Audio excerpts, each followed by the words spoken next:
कमलं श्रीगुरुन् वैष्णवंश्च श्रीरूपं साग्रजातं सहगना रघुनाथान्वितं तं सजीवं साद्वैतं सावधूतं परिजनसहितं कृष्णचैतन्यदेवं श्रीराधाकृष्णपादान्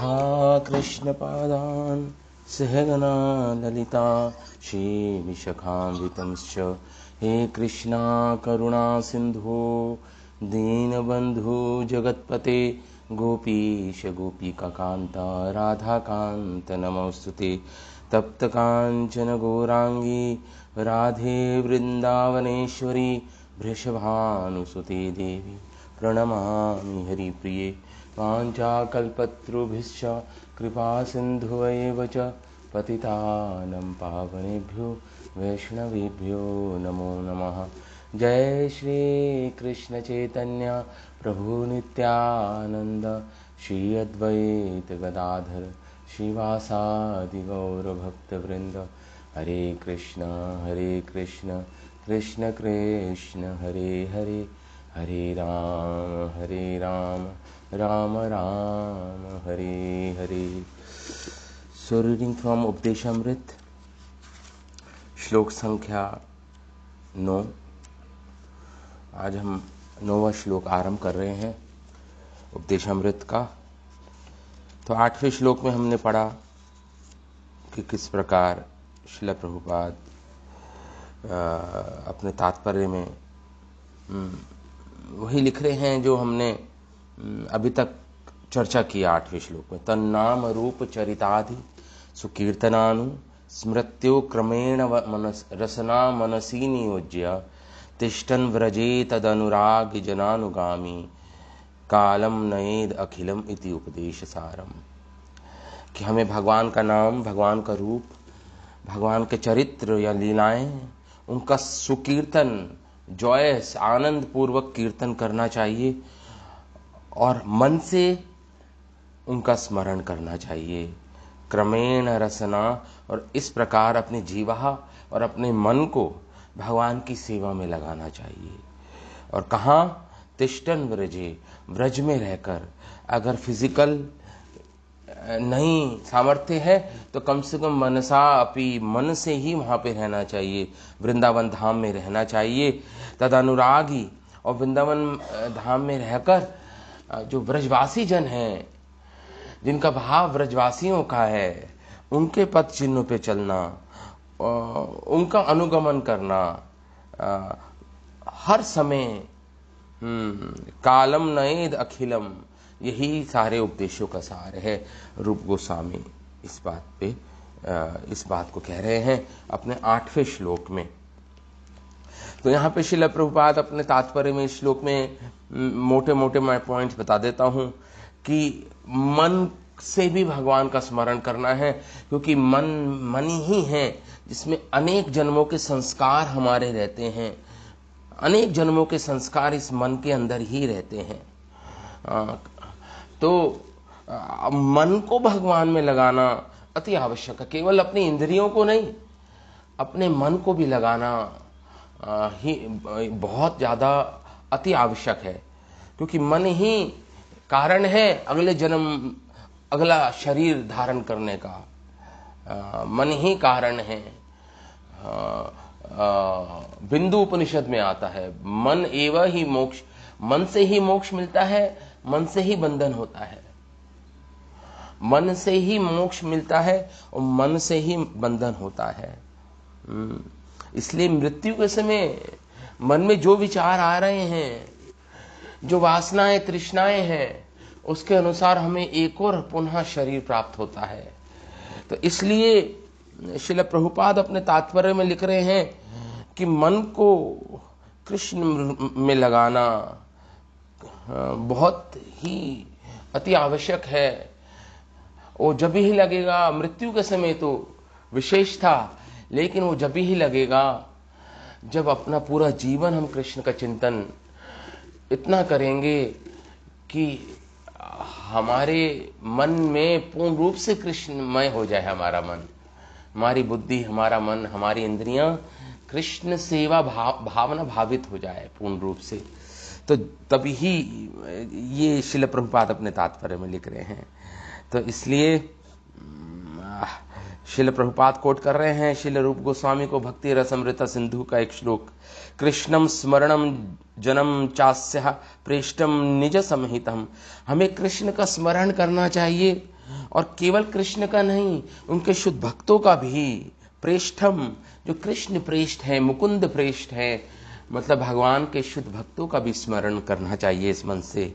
निज समहितम तत्त कथा रतस चासौ, जिस प्रकार हम कृष्ण कथा में अपने आप को हमें डूब जाना है, अपने कर्ण पुट में, अपने कर्ण छिद्रों में हमें कृष्ण कथा को इतना घुसा देना है, इतना सुनना है, पुनः पुनः आवृत्ति करनी है कि भौतिक ध्वनियां इस भौतिक संसार की प्रवेश करने का समय ही ना मिले। इसलिए श्री चैतन्य महाप्रभु, श्रीमन चैतन्य महाप्रभु जब ध्रुव चरित्र कहते थे गदाधर पंडित से कि ध्रुव चरित्र सुनाओ श्रीमद् भागवतम का, तो वो सुनाते थे तो 90 टाइम्स वो उसी कथा को बार बार सुनते थे महाप्रभु गदाधर पंडित के मुख से, श्रीमुख से। तो तत्त कथा रतश्चासौ कुर्याद् वासं व्रजे सदा।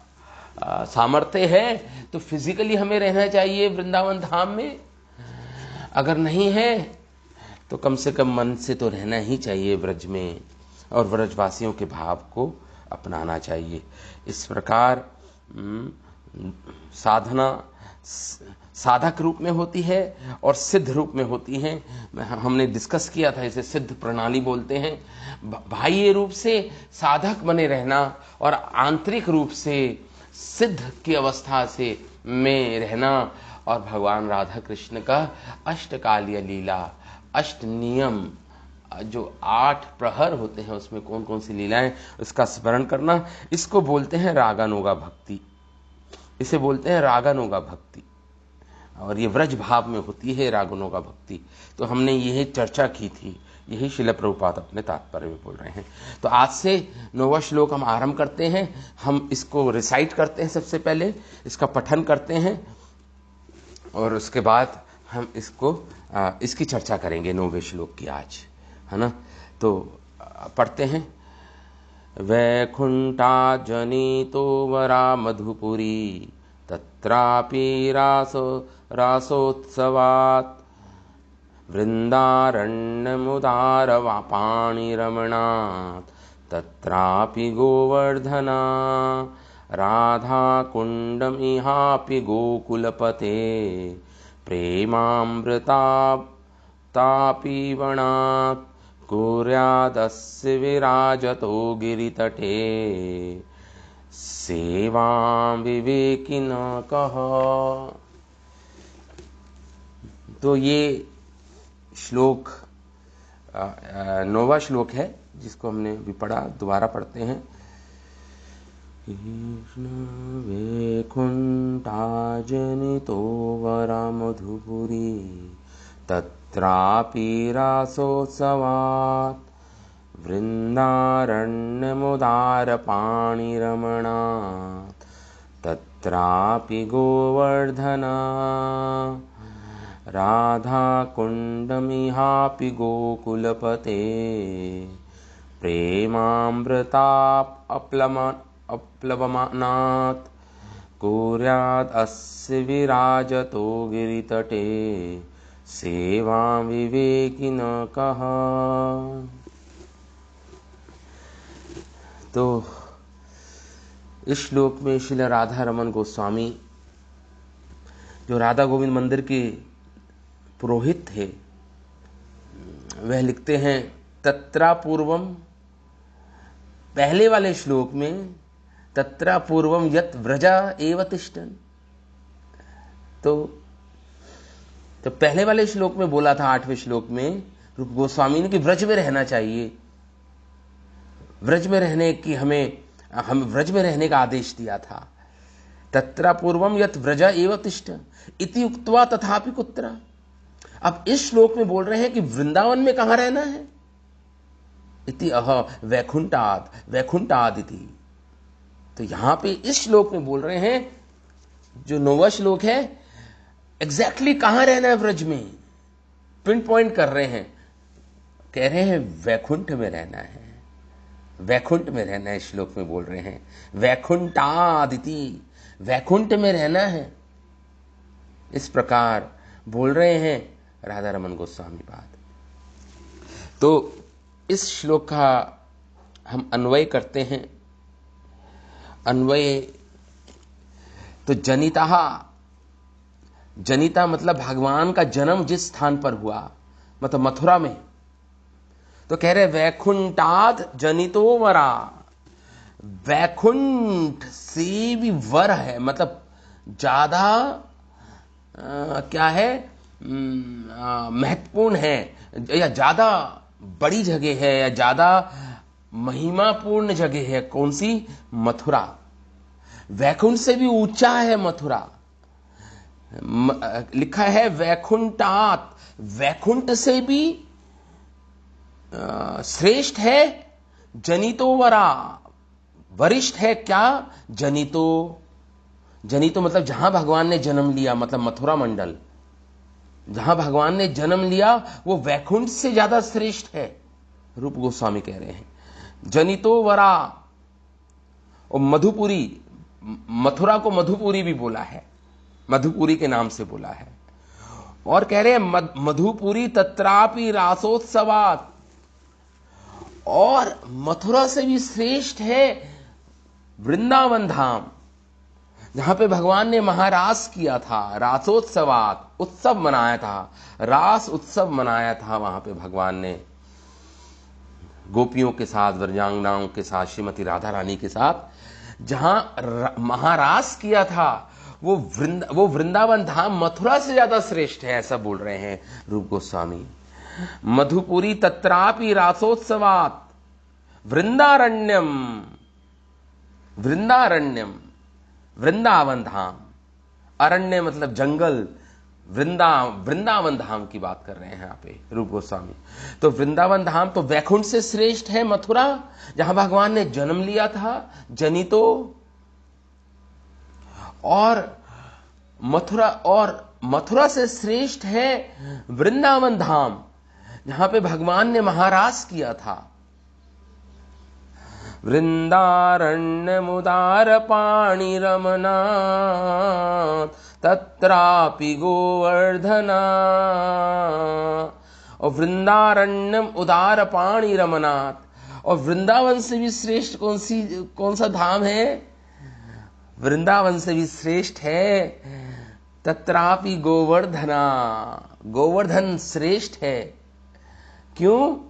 उदार पाणि रमनाथ, भगवान ने रमण किया था वहां पे गोपियों के साथ, व्रजांगनाओं के साथ, गोपियों के साथ आनंद उठाया था, रमण किया था भगवान ने।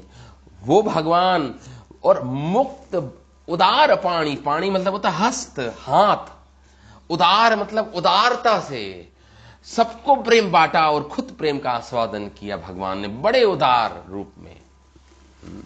पूर्ण रूप से गोवर्धन में भगवान ने सारे रसों का आस्वादन किया। दास्य रस, साख्य रस, वात्सल्य रस, माधुर्य रस, सभी रसों का आस्वादन किया गोवर्धन में। और उदार पाणी रमणात, रमण किया भगवान ने। उदार पाणी मतलब बड़े मुक्त हस्त से, फ्री हैंड से उदार पाणी लिखा है यहां पे। उदार मतलब होता है बड़े ही दयामय होकर, उदार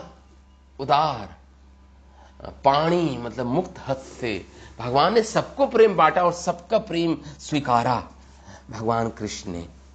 गोवर्धन की ये विशेषता है, इसलिए वृंदावन धाम से भी श्रेष्ठ है गोवर्धन। गोवर्धना, वैसे तो सभी श्रेष्ठ है, लेकिन अगर अब भक्तों के रूप में देखा जाए, भक्तों का भावनाओं के अनुसार देखा जाए, तो गोवर्धन को श्रेष्ठ बताया है रूप गोस्वामी ने। और गोवर्धन में क्या एक जगह है, जब हम गोवर्धन की परिक्रमा करते हैं तो एक जगह है, आगे कह रहे हैं राधा कुंडम इहापि गोकुलपते प्रेमामृता प्लवना। और गोवर्धन के निकट राधा कुंड है, राधा कुंड है जहां पे गोकुल पते, जहां पे भगवान कृष्ण ने प्रेमामृत आप्लवनात्, आप्लवनात् का मतलब हो गया कि भगवान अप्लवनात् मतलब डूब गए, उस बाढ़ में डूब गए प्रेम की।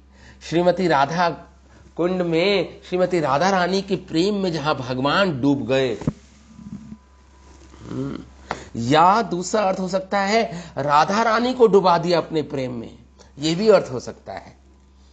या स्वयं डूब गए राधा रानी के प्रेम में, या अपने प्रेम में श्रीमती राधा रानी को पूर्ण रूप से क्या कर दिया, प्लवनात् कर दिया।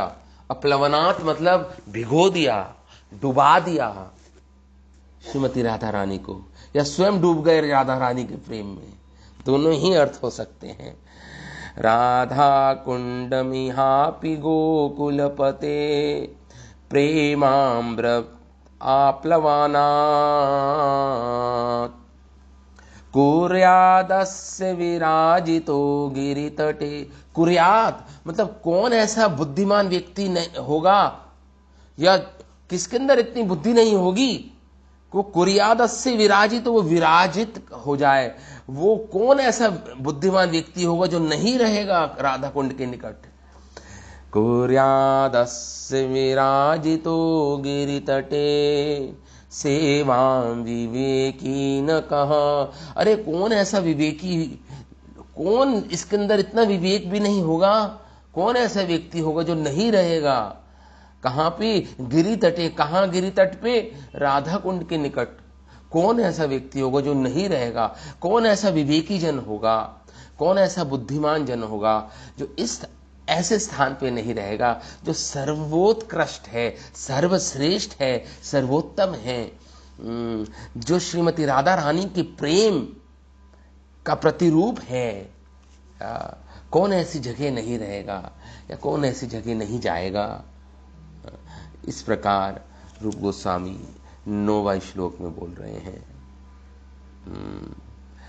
कुर्यादस्य विराजितो गिरितटे सेवां विवेकी न कहा। जो बुद्धिमान है, विवेकी जन है, कौन ऐसा होगा जो नहीं रहेगा कहां, गिरी के तट पे। कहां, राधा कुंड में। सेवाम, और सेवा करेगा, सेवा करेगा वहां पर रहकर।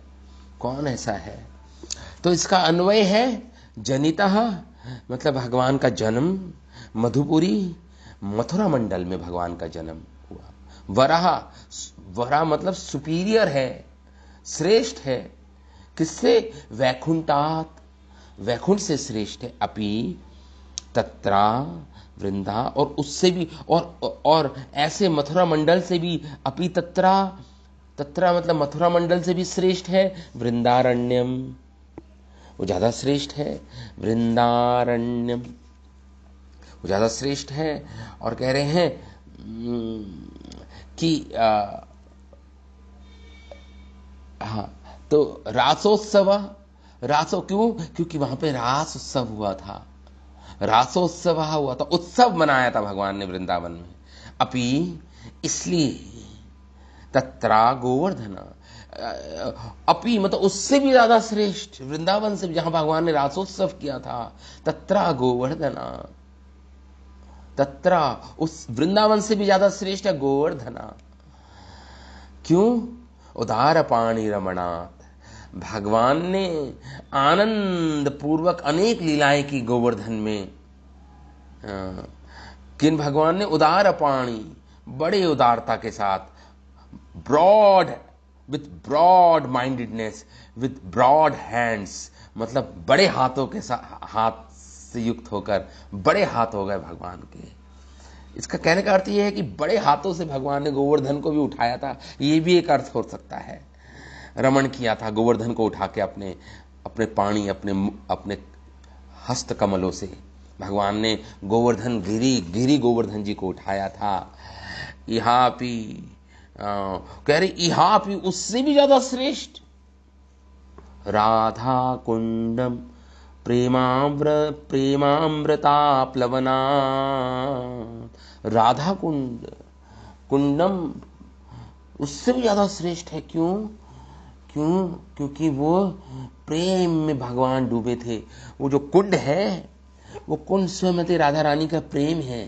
तो प्रेमामृत में डूब गए भगवान राधा कुंड में। राधा प्रेम में डूब गए भगवान ने प्रेमामृत का आस्वादन किया। अपलवनाथ अमृत रूपी प्रेमा अमृत, वो अमृत रूपी प्रेम के पानी में डूब गए, राधा प्रेम में डूब गए भगवान। जो राधा रानी का क्या है, वो राधा रानी का कुंड है, राधा कुंड है, वो राधा रानी का स्नान कुंड है, वो राधा रानी की लीला का कुंड है, वो लीलाओं का कुंड है। स्वयं राधा रानी और वो गोपांगनाओं व्रजांगनाओं ने उसे बनाया राधा कुंड को। तो वो सबसे ऊंचा बता रहे हैं, श्रेष्ठ बता रहे हैं। गोकुल पते, वो गोकुल पते जो कृष्ण लीला में सबसे श्रेष्ठ स्थान है राधा कुंड। गोकुल पते मां कह रहे कह विवेकी। कौन ऐसा व्यक्ति होगा कह विवेकी जो इंटेलिजेंट है, न कुर्यात, इंटेलिजेंट होते हुए भी वो न कुर्यात। अगर राधा कुंड में रह के सेवा नहीं करेगा, विराजिता वहां पे नहीं रहेगा।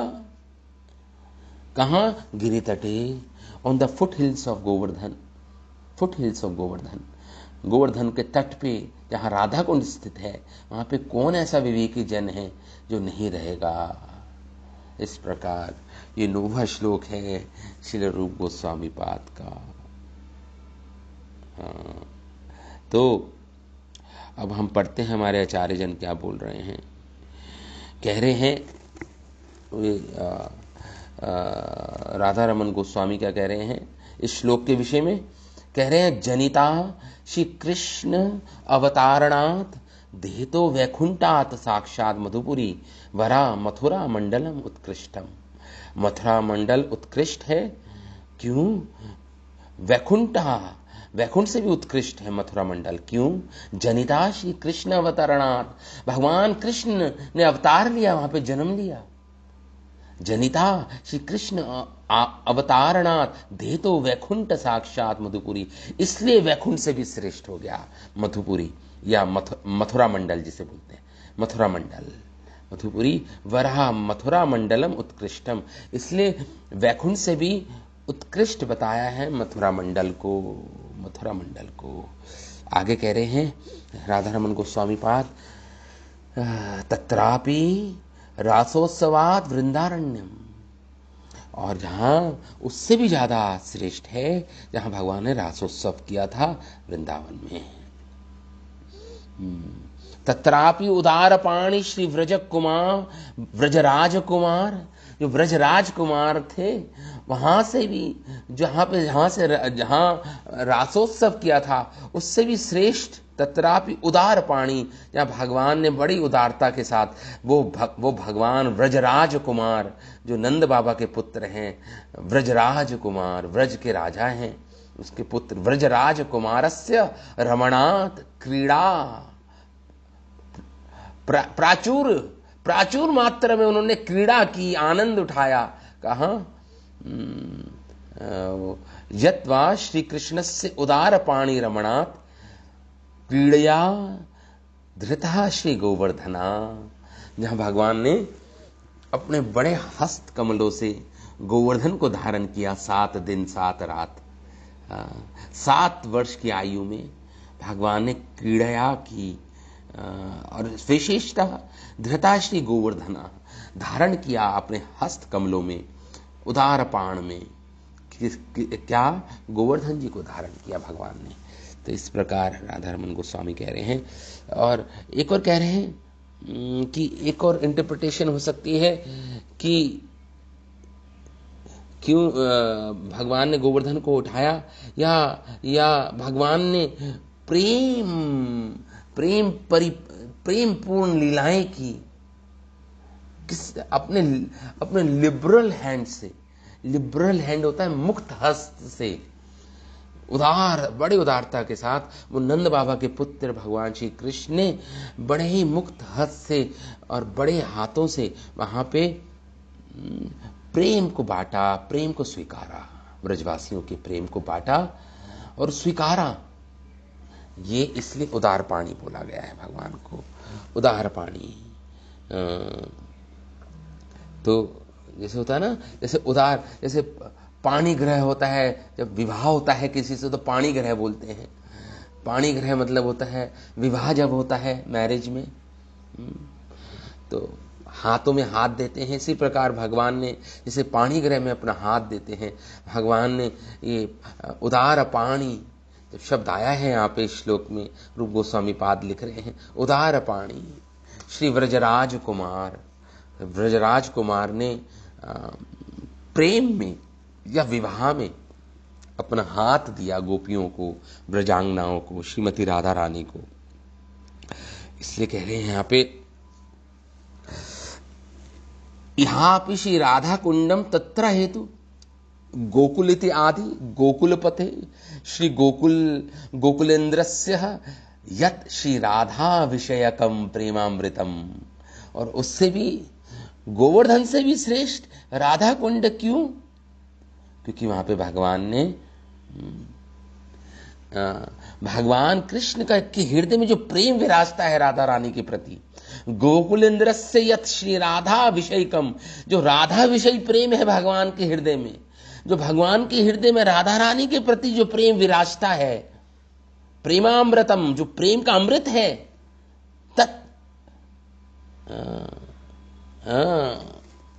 तत्र कर्त्रकम यत अप्लवनात्, वो स्थान जो वहां पे आता है उसको वो प्रेम देता है। प्रेमामृतम तत् कर्त्रकम यत अप्लवनात्, डुबो देता है। वो स्थान, वो प्रेम जो वहां पे दर्शन करता है, जो वहां पे रहता है, उसको दे देता है वो प्रेम। जो कृष्ण के हृदय में राधा रानी का प्रेम जो विराजता है, श्री राधा विषयकम प्रेमामृतम तत्कृत्रकम यत अप्लवनात्, डुबो देता है। सम्यापणम तस्माद हेतु इति अर्था, ये कुंड है। जो इस कुंड में स्नान करता है या स्पर्श करता है कुंड का जल, जो स्वयं राधा रानी जल के रूप में है, प्रेम विराजता है उस राधा कुंड में, वो भी प्रेम प्राप्त कर लेता है, उसको वो प्रेम मिल जाता है। इसलिए ज्यादा सर्वश्रेष्ठ है ये स्थान। तो यहाँ पे यही बोल रहे हैं, श्लोक कोट कर रहे हैं पुराण से। यथा राधा प्रिय विष्णु तस्य कुंडम प्रियम तथा, जिस प्रकार राधा रानी प्रिय है भगवान कृष्ण को, उसी प्रकार उनका ये कुंड जो है, राधा कुंड जो है, तस्य कुंडम प्रियम तथा, भगवान जो राधा रानी का कुंड है वो उतना ही प्रिय है जितना राधा रानी प्रिय है भगवान को। ये श्लोक कोट कर रहे हैं आचार्य जन। आगे क्या लिखते हैं, अथा वा गोकुलपति संबंधी यत प्रेमामृतम तनेव भक्तस्य अप्लवनात् भवति यस्मिन् ततो एव हेतुरिति। राधा कुंड सुपीरियर है क्योंकि राधा रानी का प्रेम, मैंने बताया दो अर्थ हो सकते हैं, या तो राधा प्रेम वहां पे विराजता है, या जो कृष्ण के अंदर जो राधा प्रेम है वहां पे विराजता है, या जो राधा रानी के अंदर कृष्ण प्रेम है वहां पे विराजता है, वहां पे प्रकट रहता है, प्रकाशमान रहता है उस स्थान पर। इसलिए जो साधक होता है वो साधक भी जाए और उस स्थान में रहे, कुछ सेवा करे, स्नान करे या स्पर्श करे जल को, तो वह भी प्रेम प्राप्त कर लेता है, ऐसा है हमारे आचार्य जन बोल रहे हैं। तस्मात् गिरितटे विराजितः, देवपुर कौन ऐसा व्यक्ति होगा, तस्मात् गिरितटे विराजितः प्रकाशमानत्वेन स्थितितस्य श्रीकुंडस्य सेवां को वा विवेकी न कुर्यात् अपि तस्य सर्व एवेति। देखो कौन ऐसा बुद्धिमान व्यक्ति होगा जो वहाँ पे होगा, जो नहीं रहेगा वहाँ पर राधा कुंड में, जो गोवर्धन के तट पर है। सर्टनली इसका अर्थ है हुआ कि जो बुद्धिमान है, जो विवेकी जन है, वो निश्चित वहां पे रहेंगे, निश्चित उसको अपना वास स्थान बनाएंगे। ये बोल रहे हैं यहाँ पर।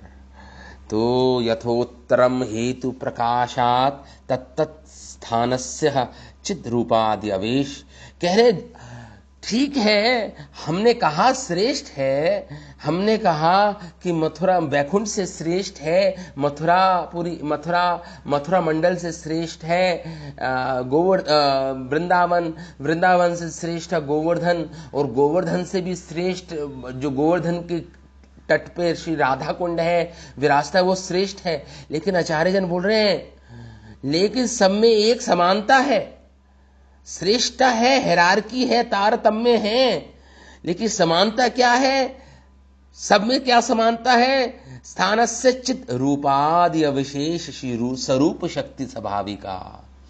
ये सारे भगवान की स्वरूप शक्ति से बने हैं, भगवान की स्पिरिचुअल एनर्जी, भगवान की आध्यात्मिक शक्ति, भगवान की अंतरंग शक्ति की ट्रांसफॉर्मेशन है। ये अंतरंग शक्ति का विकार है, या अंतरंग शक्ति का रूपांतरण है। ये सारे स्थान, ये सभी स्पिरिचुअल हैं, सभी सचिदानंद रूप हैं।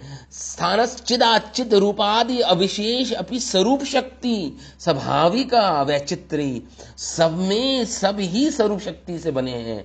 भगवान की आध्यात्मिक शक्ति, जिसे अंतरंग शक्ति बोल लो, ये भगवान की अंतरंग शक्ति के रूपांतरण है सारा स्थान।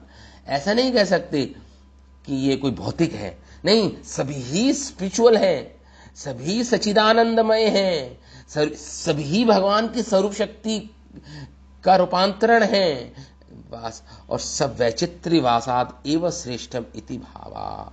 लेकिन भावों के अनुसार कोई सुपीरियर है, कोई इंफीरियर है, बस भाव के खेल हैं यहाँ पे।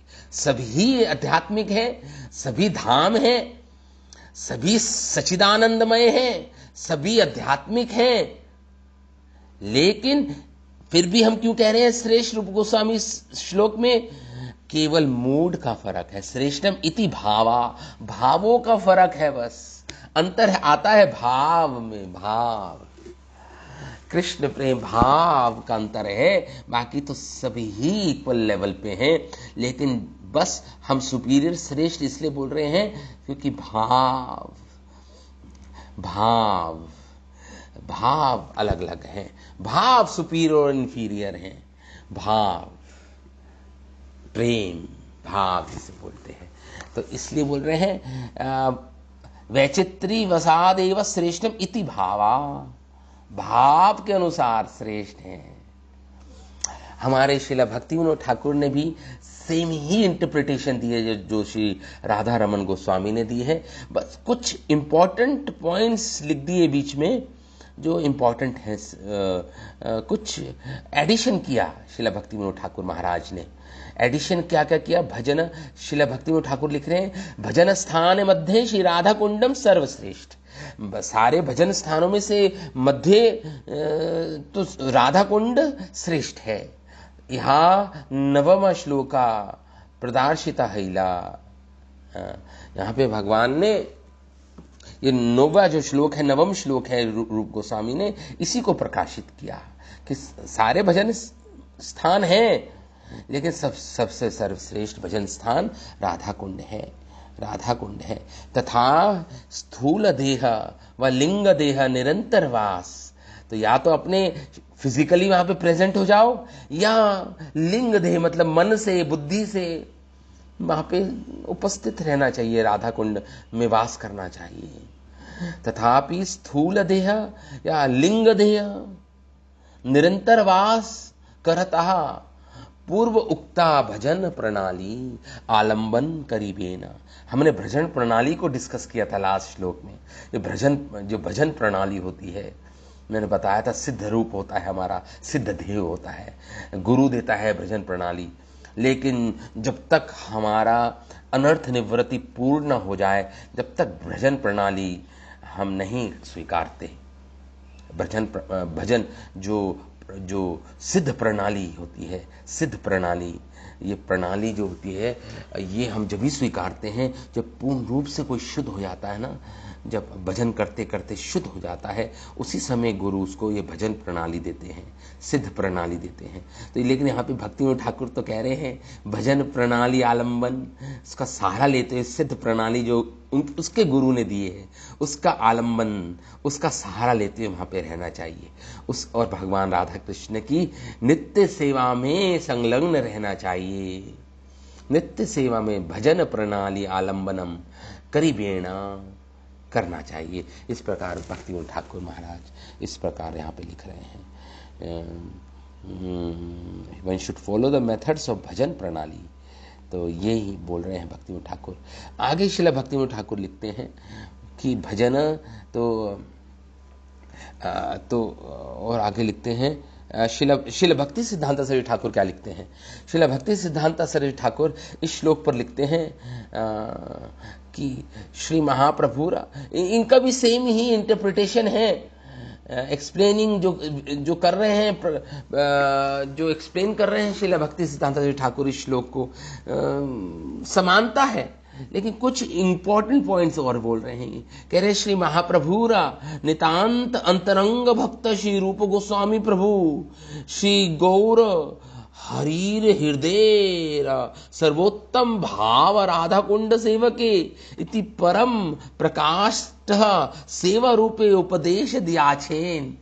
कह रहे हैं यहाँ पे श्रील भक्ति सिद्धांत ठाकुर कि रूप गोस्वामी जब लिख रहे हैं नौवा श्लोक, कहने रूप गोस्वामी चैतन्य महाप्रभु के अंतरंग भक्त हैं, चैतन्य महाप्रभु का हृदय जानते हैं रूप गोस्वामी। श्री चैतन्य मनोभीष्टम स्थापितम येन भूतले स्वयं रूप कदा मह्यम ददाति स्वपदांतिकम।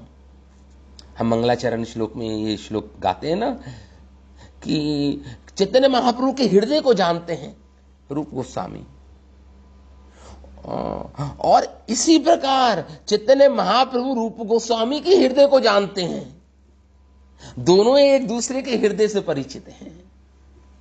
कह रहे श्री महाप्रभु नितांत अंतरंग भक्त श्री रूप गोस्वामी, अंतरंग भक्त है रूप गोस्वामी चैतन्य महाप्रभु के। श्रील भक्ति सिद्धांत ठाकुर इस प्रकार लिख रहे हैं, प्रभु श्री गौर हरीर हृदय सर्वोत्तम भाव, जो चैतन्य महाप्रभु के हृदय में जो शुद्ध राधा कृष्ण प्रेम विराजता है, सर्वोत्तम भाव जो विराजते हैं, उससे भली भांति परिचित है रूप गोस्वामी। गौर हरीर हृदय सर्वोत्तम भाव, इसलिए राधा कुंड की बात कर रहे हैं कि राधा कुंड की महिमा महाप्रभु के हृदय में विराजती है। इसलिए इस श्लोक में रूप गोस्वामी ने राधा कुंड को महिमान्वित किया।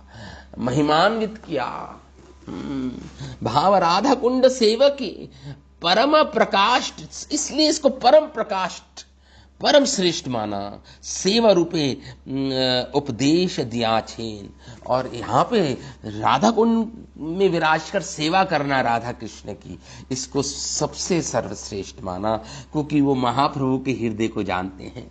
तो इसलिए गौड़िया वैष्णवी ही हैं, महाप्रभु की अनुयायी हैं, जो इस राधा कुंड की महिमा को जान पाते हैं। दूसरी संप्रदाय के लोग नहीं समझ पाएंगे, क्योंकि ये तो महाप्रभु का उपहार है।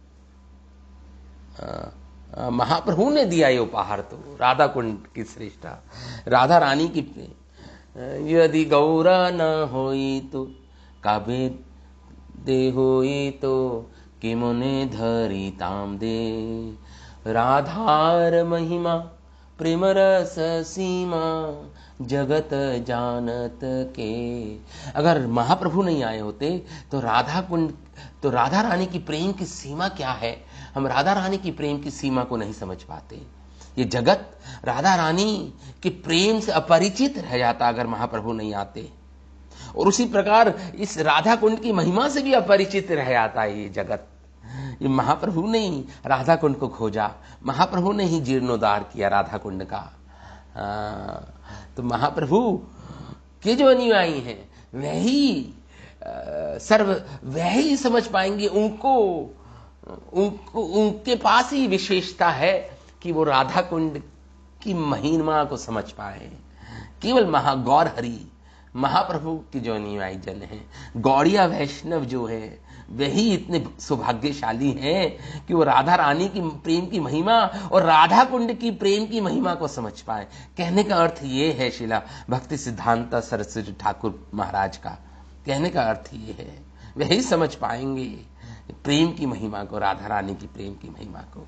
वो वृषभानु नंदनी, वो राधा रानी का जो प्रेम है उसको तो केवल गौड़िया वैष्णव ही और कुछ दूसरे संप्रदाय में कुछ आचार्य छू सकते हैं, स्पर्श कर सकते हैं दूर से। लेकिन अब अगर उसमें डूबना है, अगर पूर्ण रूप से समझना है राधा भाव, राधा प्रेम, तो हमें महाप्रभु का अनुयायी, महाप्रभु की संप्रदाय में आना ही पड़ेगा। और कोई दूसरा विकल्प नहीं है इस चीज का, और कोई विकल्प नहीं है। यहाँ पे यही श्रीला भक्ति सिद्धांत सरस्वती ठाकुर पाद बता रहे हैं कि श्री कह रहे हैं, यह श्री निम्बार्कादि संप्रदायस्थः वैष्णवेरः व गौर भक्ति हीन मथुर रसाश्रित भक्ति गुण गौरेरा उस संपूर्ण दुर्गय व अगम्य है, दुर्गे है। दूसरे संप्रदायों के लिए समझना ये बात, जिनके हृदय में गौर भक्ति है वही समझ पाएंगे इस बात को।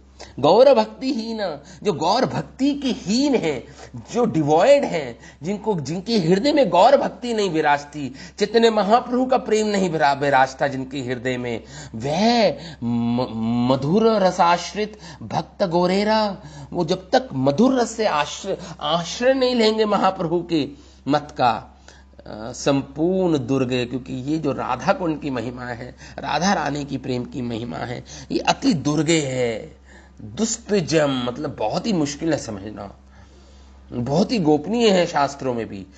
अगम्य है, मतलब पहुंच से बाहर है, हमारी एक साधक के पहुंच से बाहर है, दूसरे संप्रदायों से भी पहुंच के बाहर है।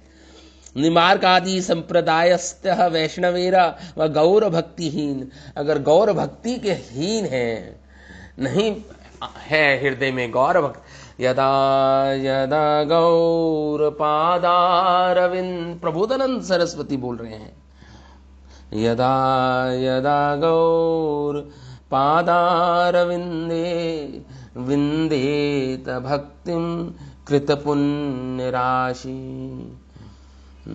यदा यथा यथा उपसर्पति हृदय अकस्मा राधा सुधाम्बु प्रेम राशि, जो महाप्रभु के प्रेम में जो डूबे रहते हैं, अकस्मात एक दिन देखेंगे वो व्रज धाम में प्रवेश कर जाते हैं। वही अधिकारी हैं व्रज में प्रवेश करने के, वही अधिकारी हैं। और वो देखेंगे राधा कृष्ण लीला में प्रवेश हो गया उनका एक दिन, अकस्मात एक दिन ऐसा आएगा, महाप्रभु की सेवा करते करते, उनकी भक्ति करते करते राधा कृष्ण की लीलाओं में प्रवेश कर जाता है साधक, जो सिद्ध जब बन जाता है, प्रवेश कर जाता है महाप्रभु की कृपा से। यहां पे यही पॉइंट ऐड कर रहे हैं शिला भक्ति सिद्धांत सरस्वती ठाकुर पाद। अभी टाइम है तो अब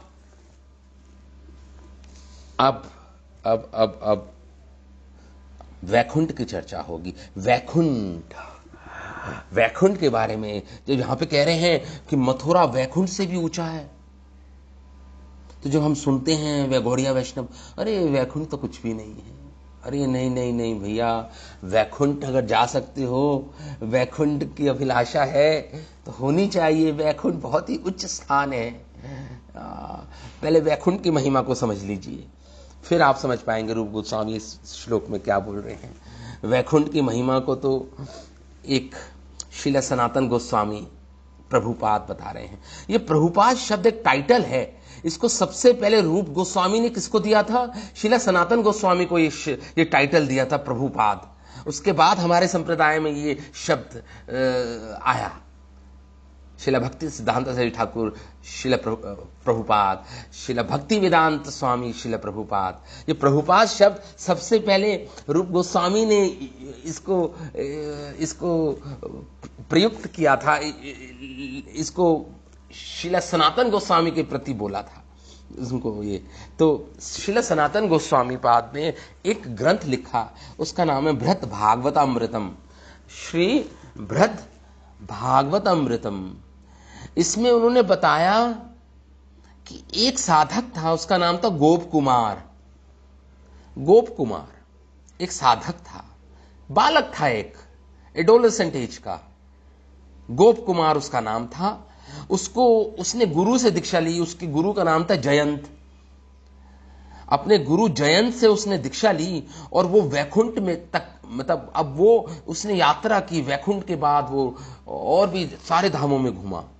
तो पहले वो तो वैकुंठ गया, उसने वो सिद्धि हासिल कर ली जो मंत्र मिला था अपने गुरु से, उसमें उसने सिद्धि हासिल कर ली, सिद्ध बन गया वो, और वो वैकुंठ गमन कर गया।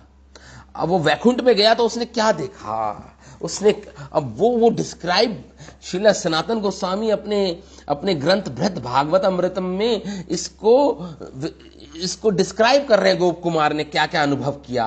पहले वो वैकुंठ गया, उसके बाद मथुरा गया, उसके बाद वो अलग अलग जगह गया। तो वैकुंठ में जब वो प्रवेश किया तो वैकुंठ के जो द्वार पे वो आया गोप कुमार।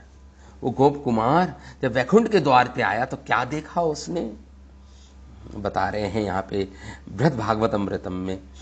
ब्रह्मांड शतभूति अध्या यत् यारारूढ़म अधिभूता अद्भुतै गीतादिभीर मुदाविष्टम कांतादय सदृशम प्रभु।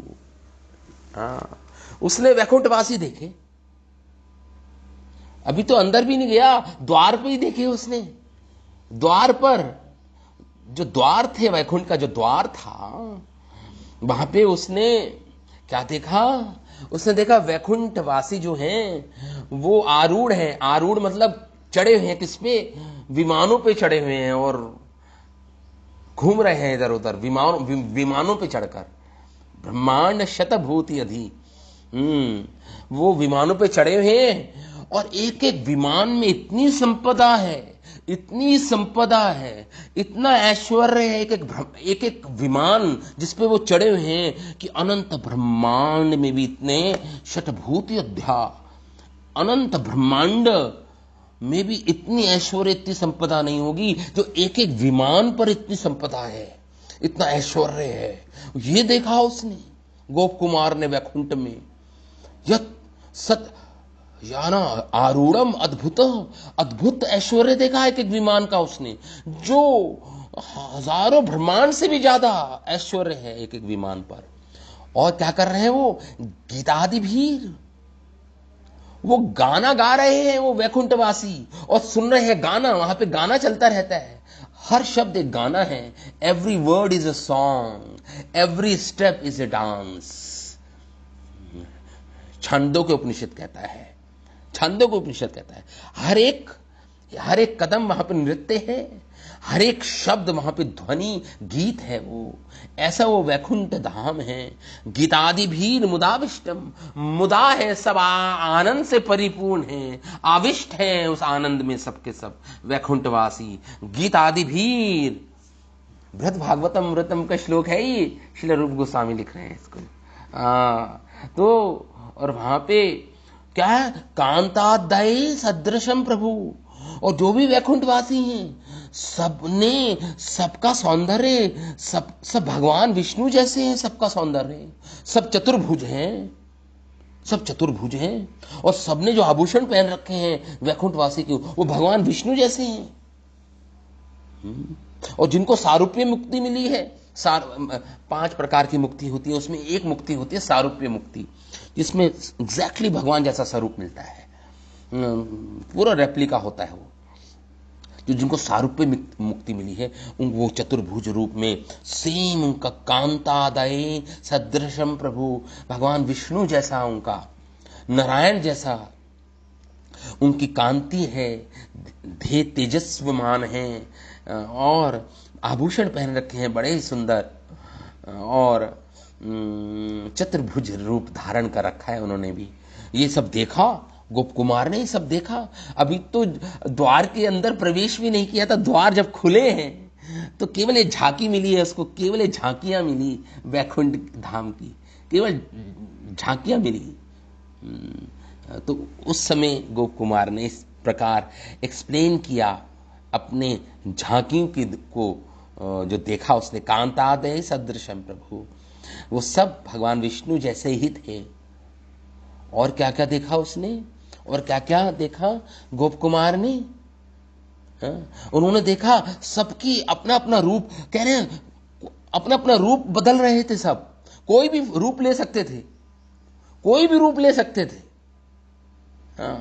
और कोई भी आभूषण धारण कर सकते थे, और अलग अलग वस्त्र पहन रखे थे, अलग अलग रंग के, अलग अलग प्रकार के, उनको हजारों प्रकार के वस्त्रों को धारण करना आता था उन सबको।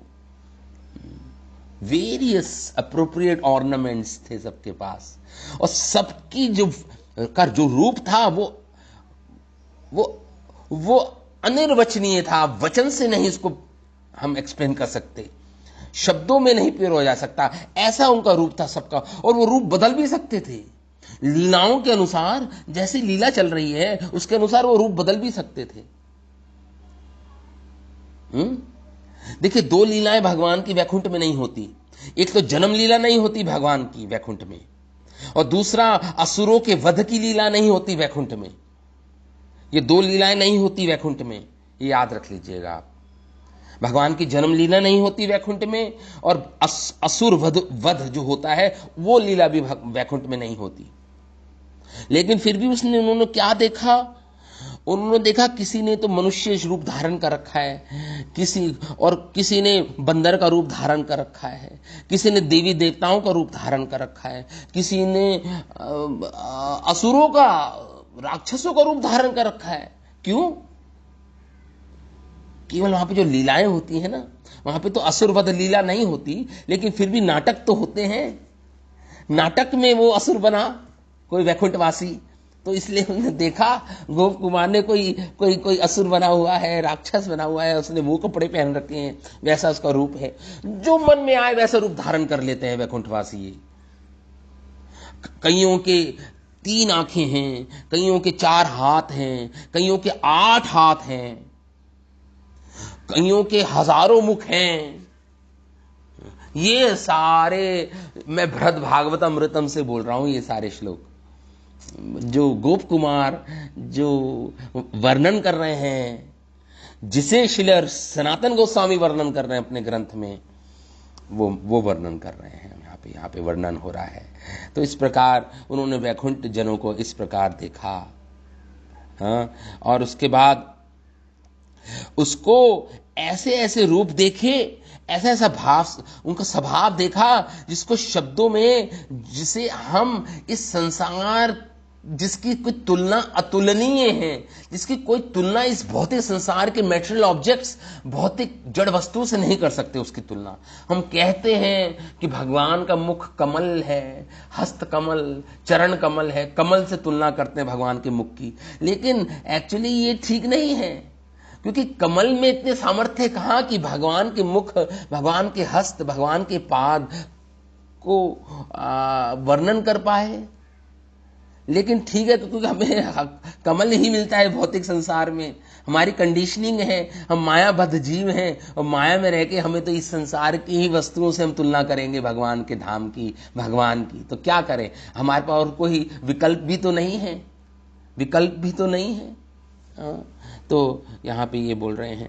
और आगे बृहद भागवत अमृत में आता है, नामात्सर्य आद्यो दोषा संति कस्यापि तेषु ही गुणा स्वाभाविका भांति नित्या सत्या सहस्रशः।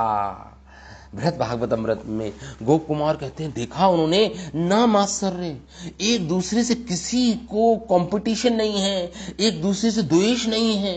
इस संसार में, इस भौतिक संसार में तो देखो, इवन आध्यात्मिक जब संस्था में हम आ जाते हैं उसमें वहां पे भी द्वेष है, भक्तों में एक द्वेष है एक दूसरे से। देखिए ये तो इस संसार का स्वभाव है, बाय डिफॉल्ट इस संसार में एनवियसनेस है, द्वेष है एक दूसरे से।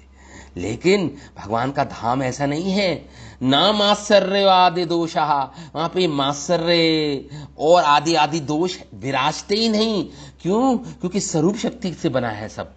ये भौतिक संसार तो माया शक्ति का रूपांतरण है, और जो वैकुंठ धाम है भगवान की स्वरूप शक्ति, वहां पे फैसिलिटी नहीं है द्वेष की, फैसिलिटी नहीं है, काम क्रोध लोभ मत मत्सर्य वहां पे तो संभव ही नहीं है, क्योंकि वो सभी तो भगवान की आध्यात्मिक शक्ति का रूपांतरण है। ये आध्यात्मिक जगत भगवान की आध्यात्मिक शक्ति का रूपांतरण है, ट्रांसफॉर्मेशन है। न मात्सर्य आदि दोषा, और संति कस्यापि तेषु, किसी के अंदर नहीं है। गुणा स्वाभाविका भांति, और सबके अंदर अनेक आध्यात्मिक गुण विराजते हैं, सबके अंदर, सारे वैकुंठ वासियों में गुणा स्वाभाविका भांति। नित्या सत्य सहस्रशः, ओम तत् विष्णु परमं पदम सदा पश्यन्ति सूर्या। सारे लोग भगवान वैकुंठ नारायण के, लक्ष्मी नारायण के दर्शन कर रहे हैं वहां पे सारे वैकुंठ जन। और जो अच्छी क्वालिटीज है सब में है, जैसे हजारों हजारों गुणों को एक साथ मिला दिया जाए, वो सारे उनमें विराजते हैं, सारे सब एक एक वैकुंठवासी में विराजते हैं। सत्य सहस्त्र सा, मतलब हजारों हजारों लाखों लाखों सारे गुण उनके अंदर विराजते हैं, और shine fourth all the good qualities उनमें विराजती है वैकुंठवासियों में। ये सब गोप कुमार ने देखा। हरे कृष्ण। वैकुंठ की हम बातें कर रहे हैं और समय हो चुका है, क्योंकि हम भौतिक संसार में अगर वैकुंठ में होते तो सुबह से शाम तक हम यही देखते, यही सुनते हैं। तो ठीक है। प्रभु कृष्ण से मोदी माता जी ने हाथ खड़ा किया हुआ है। अच्छा अच्छा, हाँ हाँ बताइए। हरे कृष्णा। हरे कृष्ण माता जी।